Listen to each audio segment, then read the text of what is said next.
What's up, people? I'm Shaggy, the Opinionated Hippie, and this is part one of my deep dive into the newest Bob Dylan and the band box set, the 1974 live recordings. This dropped a couple weeks ago. I ordered it way back when it was announced. Finally got it in the mail a couple days ago. 27 discs. When all was said and done, I got it for like less than $5 a disc. So it's out there. It's a deal. It's worth it. And as exciting as this looks like, this is what it looks like when you look at the discs. I think this is one of the most beautiful things I've ever done, I've ever seen. Look at that. Look at all of those things. Oh, is it? How many discs is it? Yeah, there we go. Yeah, 27. I don't know why it's coming out all weird. Yeah, 27 discs. So what I'm going to do is I'm going to go through, in this case, the first two, because they're both shows from Chicago. I'm going to go through each show. I'm going to rank them stupidly because why not? But what I'm excited about is as I'm going to go through, when I'm done with the video, I will pull out the two that I'm doing today. And so we'll watch it just get smaller and smaller. So interesting box set. So we have, according to the production notes inside the disc, it's like every available live recording, soundboard recording from the 1974 Bob Dylan and the band tour. First time Dylan had toured since '66. He's back with the band, playing arenas, like kind of according to the article and according to the book, kind of like redefining what it looked like for rock stars to tour. I've listened to two discs so far, and already it is 100% worth the price. If this had only been like a release, not maybe the same price, but just had released the two Chicago shows and that was it, this is still an absolutely amazing release.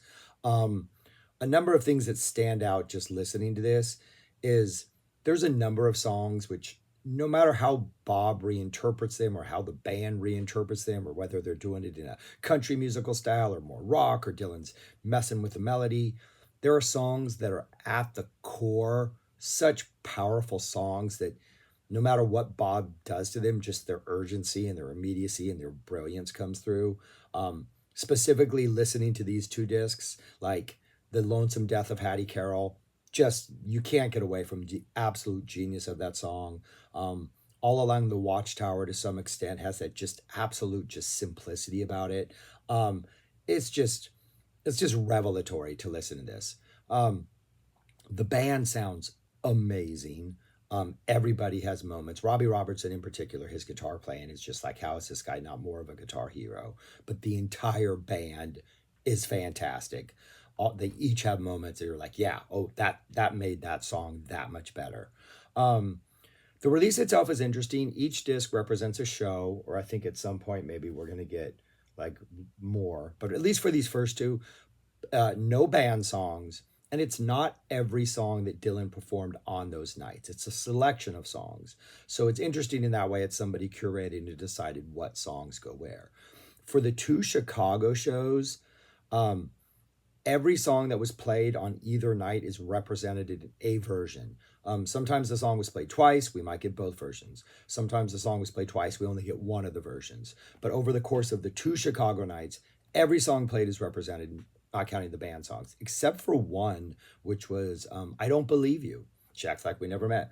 I'm assuming that's going to like come up later, but that's the only version we don't get of the songs performed in the two Chicago nights. First show in Chicago, this is January 3rd. I mean, literally the first show he's played on a tour in like 8 years with the band. And right off the bat, the opening song is Hero Blues. We would not get an officially released version of Hero Blues until the Whitmark demos, decades later. They come out with just this electric blues scorcher. Robbie Robertson is on fire. It's a deep cut of all deep cuts. Like Dylan he's coming out just like swinging. He's coming out just aiming for the fences. Absolute treat.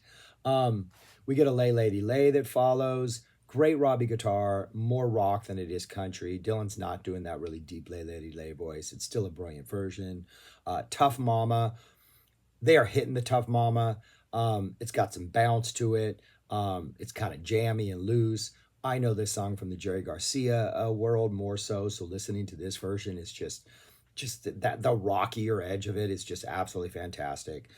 It Ain't Me, Babe has much more of a country lilt that works perfectly in this version. Absolutely fantastic. Um, and Leopard Skin Pillbox Hat is next.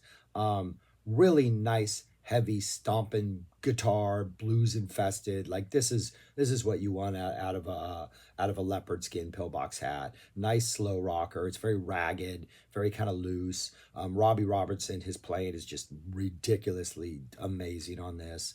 Um, and then this part of the show, which is the electric part with the band, we're going to get some acoustic stuff after this. In both the discs, we get electric, acoustic, then electric. Closes out with what I think might be the best version of All Along the Watchtower I've yet to hear from Dylan. Um, his vocals are clear and direct and almost angry, but not like losing it angry, just like forceful angry. There's a clarity and sort of a sneer in his delivery that really, I think, puts this Watchtower at a next level. I mean, this is like 2.5 minutes of just streamlined, utter perfection. Um, and his vocal delivery on this, I just think it just stands out as being so completely different than other versions I've heard. And that goes for a lot of these. I mean, even though we have repeat songs on both of these, every vocal performance by Dylan is just like, oh my gosh, he's bringing it. We get a bunch of acoustic songs next, solo acoustic with harmonica, Song to Woody, another one he had not played in who knows how long. Awesome song to drop on your first show back on tour. We get a Lonesome Death of Hattie Carroll.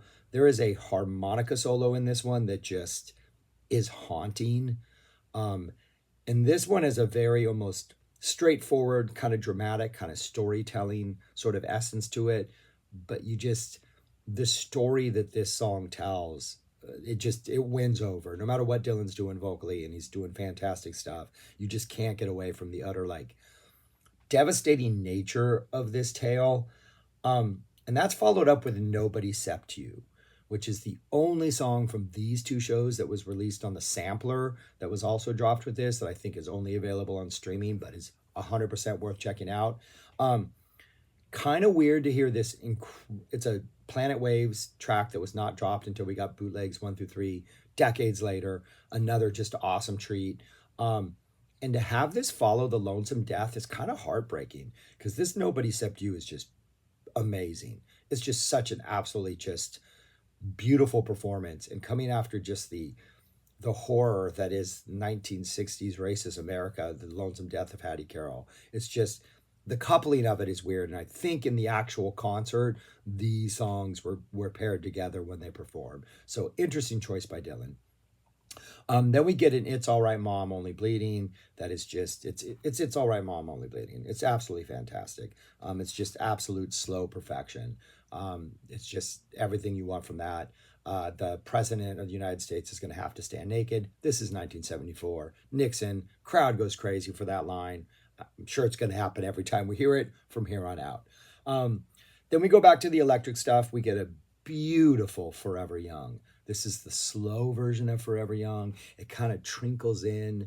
The band just kind of like walks itself in before we get it. And it's just an awesome contrast to It's All Right, Mom Only Bleeding. The sequencing on here is perfection. Then we get another one that's a huge surprise, something I don't think was on my radar as much as it should be. Something There Is About You. The live version of this is fantastic. For me, it was one of the highlights on the sampler set. This is not the version from the sampler set, but it's still an absolutely fantastic version. Then we get a Like a Rolling Stone. That the piano presence in this is uplifting and positive. It's not that sneering, angry, in-your-face, defiant version from '66 when they were getting booed off the stage. It's like, nah, it's a positive, upbeat like take on this song. It just just an entirely different energy. And then we close out with a Most Likely You Go Your Way and I'll Go Mine, which by the end of the tour is going to be opening these shows. Much more upbeat and bouncy. At times it reminds me of like late 70s Jay Giles. It's just got that almost like you're just in an R&B like bar, or you're just like in a live jukebox type bar playing this song. Definitely doesn't have that raw energy that it would eventually have. Even though this is early in the tour, it's a much more cleaner, bouncier take on the song. Not as ferocious, but the vibe is fantastic. An absolutely amazing show from start to finish. Just the vocal performances, the musical performance, just revelations galore. Then we got disc two, which is from the following day in Chicago. I believe there were two shows that day. I think this is the evening show, if I'm not mistaken. But they only released one of the two shows.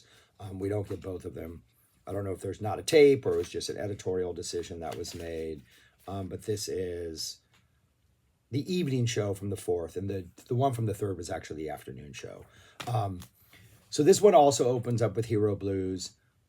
I think the band already sounds more confident by this point. The organ presence, I think, is a little more dominant. It just seems like maybe there were nerves that first show, and whatever nerves there were are kind of gone by now. So this one's just kind of hitting a little bit harder. Then we get a Just Like Tom Thumb's Blues. And this is another one of those songs where the song itself and the lyrics themselves are so absolutely perfect that no matter what the band does, it's just going to take on this almost weird, irreverent swagger. Like the fact that Phil Lesh sang this in The Dad, you're like, yeah, that's who should sing this if they cover it, because Phil doesn't care. Phil's just out there doing the Phil thing.